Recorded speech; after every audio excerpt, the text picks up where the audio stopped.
Hello అండి. అందరికీ నమస్తే. ఈరోజు వీడియోలో కథ తెలుసుకునే ముందు మీ అందరికీ ఒక చిన్న రిక్వెస్ట్. కథ పూర్తిగా వినండి.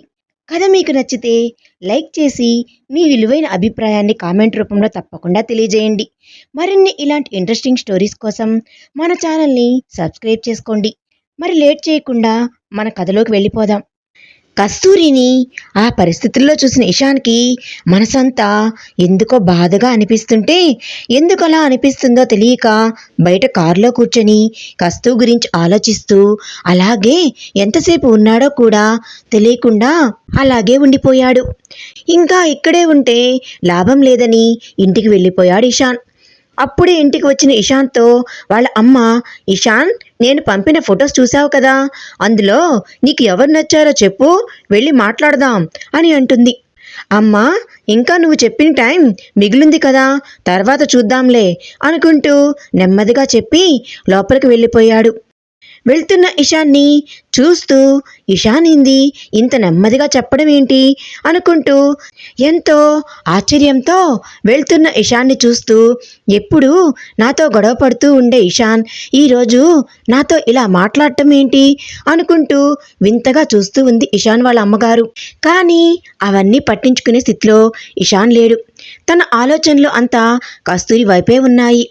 ఎందుకు ఆ అమ్మోరిని ఆవిడ అలా కొడుతుంది, అంతలా తాను చెప్పగానే అలా అరుస్తున్నా తను ఒక్కసారిగా సైలెంట్ అయ్యి అంత బాధను భరిస్తున్నా కూడా ఒక్క మాట కూడా బయటికి రాలేదు. అంతలా ఆవిడ దేని గురించి మాట్లాడింది తనతోటి? అయినా తన వాళ్ళ మదర్ కదా. అబ్బా, ఏంటి నేను తన గురించి అంతగా ఆలోచిస్తున్నాను. ఆ అమ్మోరు నన్ను నన్ను మాటలతో చెప్పను అంటే కొడతాను అని ఇండైరెక్ట్గా చెప్పింది కదా. నన్ను ఇంతవరకు అలా ఎవరూ అనలేదు, చివరికి అమ్మ కూడా. అలాంటిది ఆఫ్టర్ ఆల్ నా కింద పనిచేసేది నన్ను నన్ను అంటుందా? పైగా నేను తన గురించి ఆలోచించడం ఏంటి? చూస్తా, ఆ అమ్మోర్ వీక్నెస్ ఏంటో తెలుసుకుంటా, అప్పుడు చెబుతా నేనేంటో అనుకుంటూ భోజనం చేసి నిద్రపోతాడు ఇషాన్. కస్తూరి మాత్రం పిన్ని కొట్టిన దెబ్బలు బాగా నొప్పిగా ఉంటే అసలు లేవలేకపోతుంది.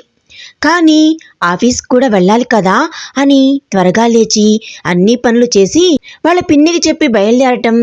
అయితే బయలుదేరింది, కానీ తన ఆలోచన అంతా గిరి గురించి.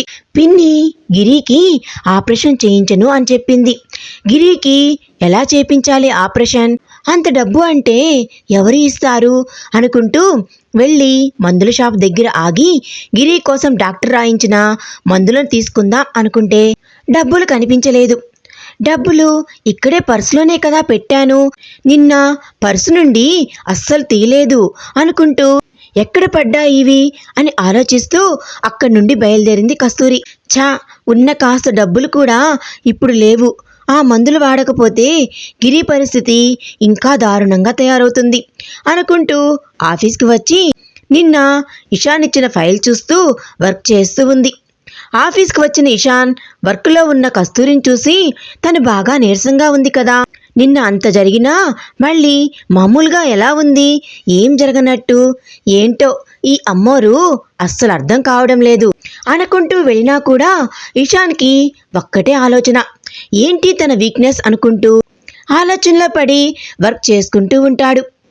మీటింగ్ కంప్లీట్ అయ్యేసరికి ఆఫ్టర్నూన్ అవడంతో లంచ్ చేద్దామని వెళ్తున్న తనకి కస్తూరి రాజేష్ దగ్గర డబ్బులు తీసుకోవడం చూసి మళ్ళీ మొదటికి వచ్చి అనుకున్నా, వీళ్ళు అందరూ అంతే, అబ్బాయిలను డబ్బుల కోసమే వాడుకుంటారు. కానీ అమ్మకి ఇవన్నీ తెలియదు. అయినా రాజేష్ తనకు డబ్బులు ఇస్తున్నాడంటే తన గురించి, తన వీక్నెస్ గురించి తెలిసే ఉంటుంది. రాజేష్ని తన గురించి అడిగి తెలుసుకుంటా, అప్పుడు అమ్మ ముందు ఆ అమ్మోరు నిలబెట్టి అప్పుడు అమ్మ నోరు మూయిస్తా, అప్పుడు అమ్మకు కూడా తెలిసి వస్తుంది తను అనుకున్నట్లు అమ్మాయిలు ఉండరు అని. ఇంకొకసారి విలువలు వంకాయలు అనుకుంటూ ఉండదు అనుకుంటూ రాజేష్ కోసం వెయిట్ చేస్తూ ఉన్నాడు క్యాబిన్లో. రాజేష్ రాగానే కస్తూరి గురించి రాజేష్ని అడగటం రాజేష్కి తెలిసినంత చెప్పకుండా కొద్దిగా మాత్రమే చెప్పాడు. ఎందుకంటే రాజేష్కి తెలుసు కస్తూరి తన గురించి, తన ప్రాబ్లమ్స్ గురించి ఎవరికీ తెలియకూడదు అని అనుకుంటుంది. కాబట్టి రాజేష్ కూడా తను గిరి అనాథలు, ఇంకా వాళ్ళ పిన్ని తనను ఇబ్బంది పెడుతుందని, ఇంకా కస్తూరి గురించి ఏం చెప్పకుండా కస్తూరి ఫ్యామిలీ గురించి, తన తమ్ముడికి బాగోలేకపోవడం గురించి మాత్రమే చెప్పి కస్తూరి కాలేజ్లో ఎలా ఉండేదో మాత్రమే చెప్పాడు. అదంతా విన్న ఇషాన్కి ఒకవైపు అనుమానంగా ఉన్నా కానీ రాజేష్ చెప్పింది విని ఒక నిర్ణయానికి వచ్చాడు. కస్తూరి వీక్నెస్ వాళ్ళ తమ్ముడు అని తనకు అర్థమయ్యింది. ఇంకా రాజేష్ని పంపించి తనకు వాళ్ళ తమ్ముడు గిరి ఇంకా తన హెల్త్ కండిషన్ వీక్నెస్గా కనిపిస్తుంది, కానీ దాన్ని ఎలా నేను యూజ్ చేయగలను అనుకుంటూ ఆలోచనలో ఉండగానే శ్వేత వచ్చి మాట్లాడుతుంది ఇషాన్తో. ఆ మాటల్లోనే ఇషాన్ కస్తూరి గురించి శ్వేతకు చెప్పాడు. ఏంటి నువ్వు అంటుంది నిజమా అని అంటుంది శ్వేత. అవును శ్వేత, నన్ను కొడతాను అని నాతోనే చెప్పింది, అందుకే తన గురించి తెలుసుకున్నా. ఇప్పుడు ఆ వీక్నెస్ మీద ఎలా దెబ్బ కొట్టాలా అని ఆలోచిస్తున్నా. ఆ వీక్నెస్ మీద దెబ్బ కొడితే అప్పుడు చూడు ఆ అమ్మోరు నా దగ్గరికి ఎలా వస్తుందో నా కాళ్ల బేరానికి అని అంటాడు ఇషాన్. అబ్బా ఇషాన్, ఎప్పుడు నీ బ్రెయిన్ ఎందుకు వాడవు నువ్వు?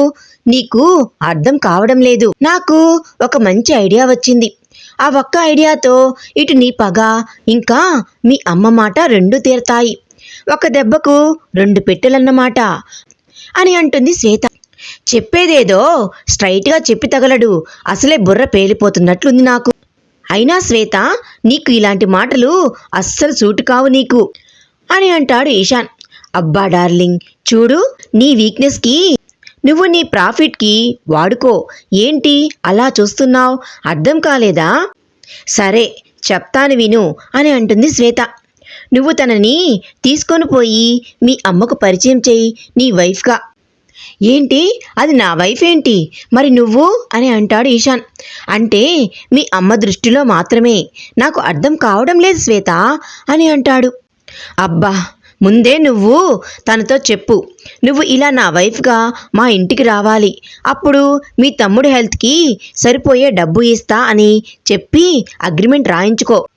నీకు వైఫ్గా నటించమని చెప్పి చూడు, వైఫ్గా నటించడానికి మాత్రమే, అర్థమైందా నీకు అని అంటుంది శ్వేత. అప్పుడు మీ అమ్మ తనని కోడలుగా అనుకుంటుంది, ఇంకా నీకు నీ ప్రాపర్టీ ఇచ్చేస్తుంది. దానితో మన లైన్ క్లియర్ అవుతుంది. ఇంకా తను కొన్ని రోజులు మీ ఇంట్లో ఉంటుంది కాబట్టి తనతో నువ్వు ఎన్ని గేమ్స్ అయినా ప్లే చేయవచ్చు కదా. అప్పుడు తను మీ ఇంట్లో నీ కాళ్ళ క్రింద నువ్వు చెప్పినట్లుగానే నువ్వు కీ ఇస్తే ఆడే తోలుబొమ్మలా మారుతుంది అంటూ మనసులో. లేకుంటే నా డార్లింగ్నే అంటుందా అది? ఇషాన్ని అన్నా దాని జీవితం కుక్కలు చింపిన విస్తర కావాలి. అది ఇషాన్ వైఫ్గా ఒక్కసారి నటించిన చూసేవాళ్ళకి ఇషాన్ వైఫ్గానే కనబడుతుంది. అప్పుడు దాన్ని ఎవరు పెళ్లి చేసుకుంటారు? అది జీవితాంతం అలాగే ఉండిపోతుంది ఒంటరిగా. అప్పుడు నా రివెంజ్ తీరుతుంది దాని మీద. కానీ ఇషాన్కి ఈ విషయం చెప్పకూడదు. ఒకసారి అమ్మాయి ఒకరికి భారీగా వెళ్ళిందంటే తనని ఎవ్వరూ మళ్ళీ పెళ్లి చేసుకోరు అని, చేసుకున్నా కూడా వాళ్ళకి ముందులాంటి గౌరవం ఇవ్వరు అని చెప్తే ఖచ్చితంగా ఈ ప్లాన్ వద్దు అంటాడు. ఎంతైనా వాళ్ళ అమ్మ పెంపకంలో పెరిగాడు కదా, ఆమె మాట వినకపోయినా తన విలువలను ఇంకా పద్ధతులు వంటపడ్డాయి ఇషాన్కి. అందుకే చెప్పకూడదు ఇదంతా ఇషాన్కి అని మనసులో అనుకుంటుంది శ్వేత. ఏంటి శ్వేత ఆలోచిస్తున్నావు అని అంటాడు ఇషాన్. ఏం లేదు, ఎలా ఉంది నా ఐడియా అని అడుగుతుంది శ్వేత. ఇషాన్ బాగుంది కానీ తను ఒప్పుకోదనుకుంటా, నాకు ఎందుకో మనం అని అంటాడు ఇషాన్. ఏంటి డార్లింగ్, నువ్వు ఒప్పుకోకపోతే ఒప్పుకునేలా చెయ్యాలి. మన పని కావాలి అనుకున్నప్పుడు ఆ పని జరిగేటట్లు మనమే చేసుకోవాలి అని అంటుంది శ్వేత. ఇషాన్ కానీ ఎలా అని అంటాడు. శ్వేత అది అనుకుంటూ ఫోన్ తీసి, హలో స్ట్రైన్, నీకు ఒక అడ్రస్ ఇంకా ఒక ఫోటో పంపిస్తా, వాళ్ళ గురించి మొత్తం డీటెయిల్స్ కావాలి డీటెయిల్గా అనుకుంటూ ఫోన్ పెట్టి చూస్తూ ఉంది ఇషాన్ని. సాయంత్రంలోగా మనకు తన గురించి అన్నీ తెలుస్తాయి.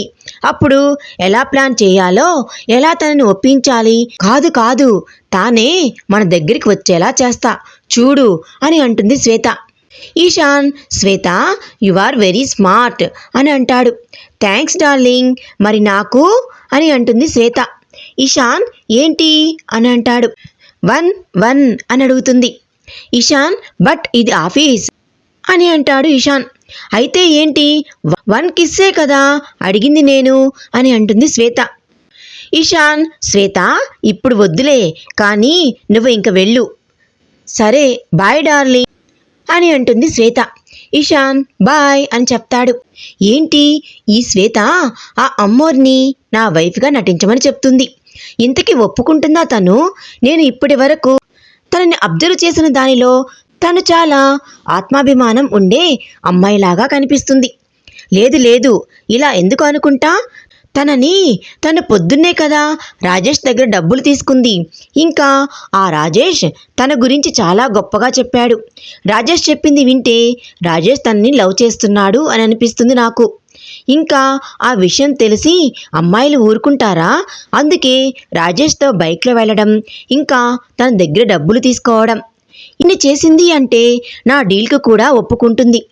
ఒక్కసారి ఒప్పుకున్నాక చెప్తా తనకి నరకం అంటే ఏంటో స్పెల్లింగ్తో సహా చూపిస్తా అనుకుంటూ వర్క్ చేస్తున్న కస్తూరిని చూస్తూ ఉన్నాడు నిలబడి. వర్క్ చేస్తున్న కస్తూరికి మాత్రం ఇవి ఏమీ తెలియక తనలో తాను ఇలా అనుకుంటూ ఉంది.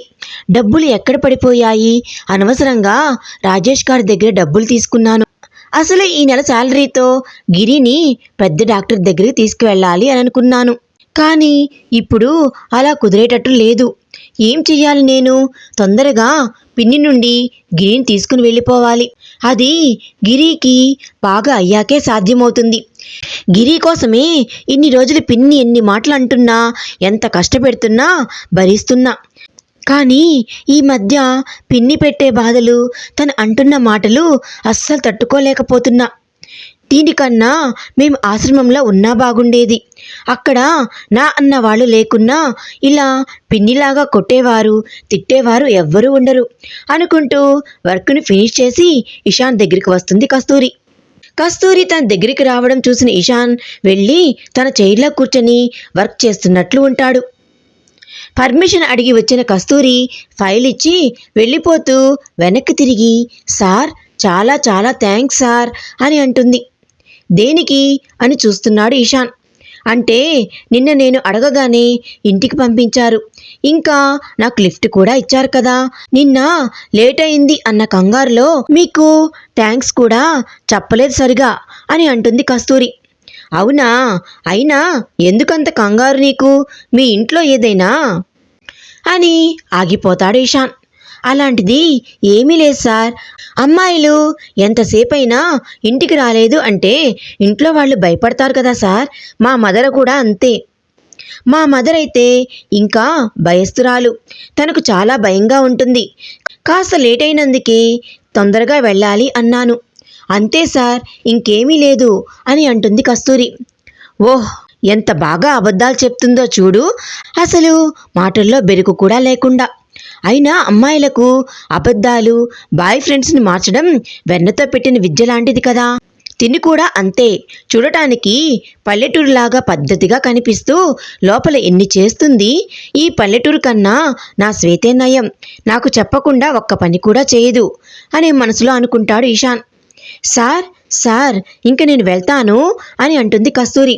Yeah sure, you can go now అని అంటాడు ఇషాన్. ఉఫ్ అని గాలి పీల్చుకొని సార్ ఏమంటారో ఏమో, నిన్నులాగా వర్క్ ఇస్తాడేమో అనుకున్నా. ఇవ్వలేదు. ఒకవేళ ఇస్తే మళ్ళీ పిన్ని నన్ను చాలా మాటలు అనడమే కాదు, ఈసారి నన్ను చంపేసుండేది అనుకుంటూ చిన్న స్మైల్తో వెళ్ళిపోతుంది కస్తూరి. ఇషాన్ మాత్రం శ్వేత నీ గురించి తెలుసుకుంటుందిగా, అప్పుడు ఉంటుంది నీకు. అబద్ధాలు ఇంకా నీ తెలివితేటలు నా దగ్గర కాదు. ఇషాన్ అంటే ఏమిటో నీకు బాగానే తెలుస్తుందిలే ముందు ముందు అనుకుంటూ ఆలోచిస్తూ ఉన్నాడు ఇషాన్. మరోపక్క శ్వేత హలో స్ట్రెయిన్ ఏంటి తన గురించి తెలుసుకున్నావా అని అడుగుతుంది. హా మేడం, మీరు చెప్పిన వాళ్ళ వీక్నెస్ గిరి. ఆ అబ్బాయికి ఆపరేషన్ చేయించడానికి ఆ అమ్మాయి జాబ్ చేస్తుంది. ఇంకా వాళ్ళ పిన్ని తనను చాలా టార్చర్ చేస్తుంది. ఎందుకంటే గిరికి ఆపరేషన్ చేస్తే ఆ అమ్మాయి ఆమె దగ్గర ఉండకుండా పోతుందన్న ఉద్దేశంతో వాళ్ళ పిన్ని అదే కాంతం అనే ఆవిడ ఆపరేషన్ చేయించును అని చెప్పి అన్నం నీళ్లు కూడా ఇవ్వకుండా చేస్తుంది. ఒక్క మాటలో చెప్పాలంటే కాంతం మనిషి రూపంలో ఉన్న మృగం అని చెప్పాలి. ఆ అమ్మాయిని ఎంత టార్చర్ పెడుతుందో వీళ్ళు చెప్తుంటే నాకే ఆశ్చర్యం వేసింది. పాపం మేడం ఆ అమ్మాయి అని అంటాడు. ఇంకో విషయం, ఆ అమ్మాయి ఒక అనాథ, ఆ గిరి కూడా అనాథ. వీళ్ళిద్దరినీ శాంతి అనాథాశ్రమం నుండి కాంతం దత్తత తీసుకుందని కూడా చెప్పారు అని అంటాడు స్ట్రెయిన్. ఓకే, అది సరే గాని ఆ గిరిని చూస్తున్న డాక్టర్ గురించి తెలుసుకున్నావా అని అడుగుతుంది శ్వేత. తెలుసుకున్నా మేడం, అతని దగ్గరలో ఉన్న హాస్పిటల్లో వర్క్ చేస్తూ ఉన్నాడు. అతని పేరు జానీ, డబ్బు మనిషి. ఆపరేషన్కి 15 లక్షలు అవుతాయని చెప్పాడు. కానీ ఆపరేషన్కి 10 లక్షలు మాత్రమే అవుతాయి. మిగతాదంతా తన అకౌంట్లో వేసుకోవడానికి ప్లాన్ వేశాడు. అవునా, సరే మళ్ళీ నీకు కాల్ చేస్తాలే అని అంటుంది శ్వేత. Okay madam. మేడం మరి క్యాష్ అని అంటాడు. సెండ్ చేసా చూడు అని అంటుంది శ్వేత. థ్యాంక్స్ మేడం అని ఫోన్ పెట్టేశాడు స్ట్రెయిన్. ఆ కస్తూరి గురించి బాగానే క్లారిటీ వచ్చింది. కానీ ఇన్ని డీటెయిల్స్ ఇషాన్కి తెలియాల్సిన అవసరం లేదు.